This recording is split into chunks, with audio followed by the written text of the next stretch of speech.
আহ আসসালামু আলাইকুম বন্ধুগণ।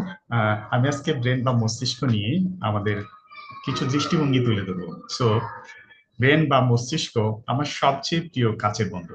কারণ কি? কারণ আমাদের যদি 5 লাখ টাকা গড়ে থাকে আমরা কতই না আনন্দিত হই, তাই না?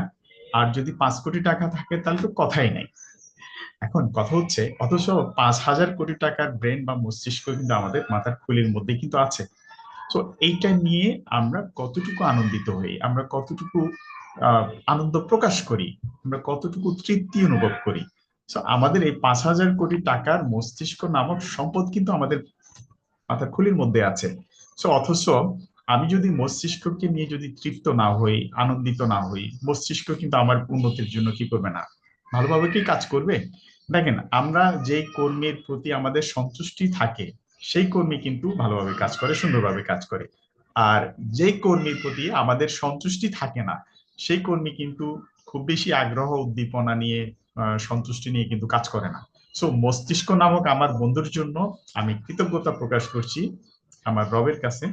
হে মহান আল্লাহ, হে প্রভু, তুমি আমার মস্তিষ্ককে এত ক্ষমতা দিয়েছো, আমি তোমার প্রতি কৃতজ্ঞ এই জন্যই। এবং মস্তিষ্ক আমার ঘনিষ্ঠ বন্ধু এবং সবচেয়ে মূল্যবান সম্পদ এবং আমার শক্তি।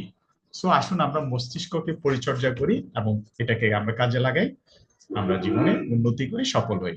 সবাইকে অনেক ধন্যবাদ। আসসালামু আলাইকুম।